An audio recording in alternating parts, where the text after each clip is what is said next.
కానీ ముగించరట.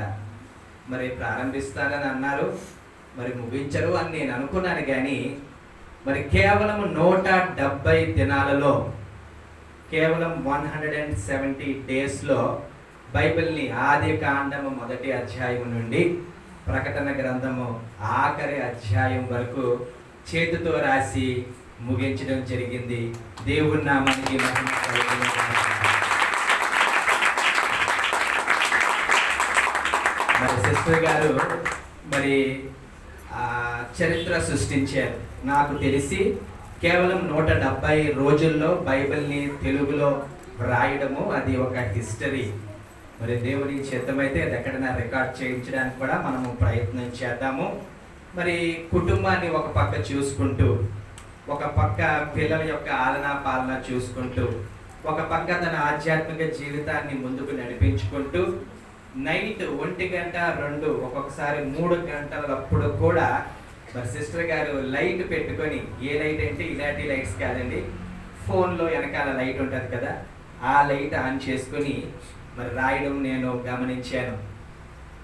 మరి ఎందుకంటే మరి పిల్లలకి ఎర్లీ మార్నింగే మరి 7:30కి భర్త డ్యూటీకి వెళ్ళిపోతారు. వాళ్ళకి ఏ విధమైన ఇబ్బంది లేకుండా తనకున్న కొద్దిపాటి సమయాన్ని మరి సిస్టర్ గారు కేటాయించి దేవుని కొరకు ఏదో చెయ్యాలని, ఏదో సాధించాలని మరి సిస్టర్ గారు తాపత్రయపడి ఆ 2023లోనే మరి ముగించడం జరిగింది. మరి సిస్టర్ గారిని ముందుకు రావాలని కోరుతున్నాను. ఆ 2 పుస్తకాలండి, ఒక పుస్తకం చాలలేదు, 2 అంటే ఇక్కడ ఒక రికార్డు ఉంటుంది చూసారా, కుమార్ మెయింటైన్ చేస్తారు, దస్తావేజ్ అంటారా, దస్తావేజ్ అంటారు కదా, మరి దానిని ఆ 2 పుస్తకాల్లో మరి ఆ సిస్టర్ గారు రాసి ముగించడం జరిగింది. మరి దీన్ని నేను మరి ఓపెన్ చేసి మరి పాస్టర్ గారికి చెప్తాను. మరి తర్వాత ఇక్కడతోటి అయిపోలేదు, ఇంకా ఉంది. ఈ సంవత్సరం ఏమి చేస్తారు? ఎవరైనా ఉన్నారా? ఈ సంవత్సరం ప్రభు కొరకు ఏమి చేస్తారు? ఎవరైనా ఉన్నారా? సిస్టర్ గారు 170 రోజుల్లో రాశారు. మీరు 150లో రాసేయండి, 170 దినాల్లో రాసింది. ఎవరైనా చెయ్యొస్తారా? 150 డేస్ సీరియస్గా డెసిషన్ గురించి ఆలోచన చేసి నెక్స్ట్ వీక్ మీ పాస్టర్ గారు చెప్పండి. మరి సిస్టర్ గారు చేసిన ఆ యొక్క ఘన కార్యాన్ని బట్టి దేవుడి నామానికి మహిమ కలుగును గాక. మరి సిస్టర్ గారు రాసేదంటే సిస్టర్ గారు ఒక్కరే కాదండి, వెనకాల భర్త ప్రోత్సాహం లేకుండా జరగదు. Behind every successful woman there is a man. కొంచెం మార్చండి ఇటు దట్టు అటు ఇటు.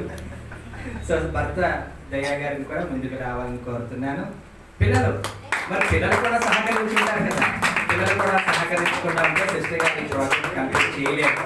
అయ్యగారు 2006 నుండి నేను సేవలో ఉన్నాను. అనేక మంది మరి రాజకీయ కుర వృద్ధులు అనే మాట నేను వాడచ్చో వాడకూడదు, పరిచర్యలో కుర వృద్ధులు ఉన్నారు.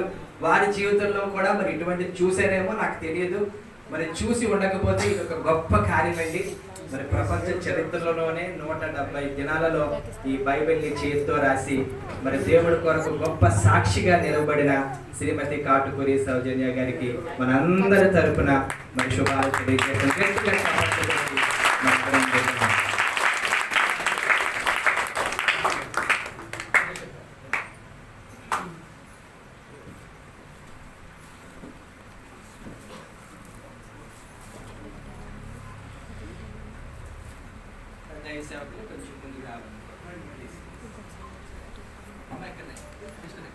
కాంటాక్ట్ చేస్తాం.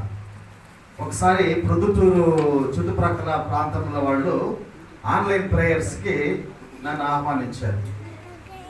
ఆహ్వానించినప్పుడు నేను చేస్తున్నప్పుడు నేను ప్రశ్న అడిగాను, బైబిల్ ఎవరైనా ఎన్నిసార్లు చదివినారు అని. అందరూ గమనున్నారు. పాప మాత్రం 8వ తరగతి పాప, సార్ నేను చదివాను సార్ అని. ఎన్ని సంవత్సరాలు చదివామన్నా? సంవత్సరాలు కాదు సార్, 11 రోజులు చదివినాను అది. చెప్పండి కొట్టండి. ఎన్ని సంవత్సరాలు? 11 సంవత్సరాల? 11 సంవత్సరాలు కాదు, 11 నెలలు కూడా కాదు, 11 రోజుల్లో 8వ తరగతి పాప చదివి పూర్తి చేసినట్లుగా సాక్ష్యం ఇచ్చింది. దేవునికి స్తోత్రములు కలుగును గాక. ఒక ఎయిమ్ ఉండాలి కాబట్టి ఎయిమ్ ఉంటే జరుగుతాయి. Thank you.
దయచేసి కూర్చోనండి.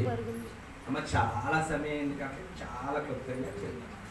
ఎవరిని ప్లేస్ చేయండి. దేవుడి నామానికి మహిమ కలుగును గాక.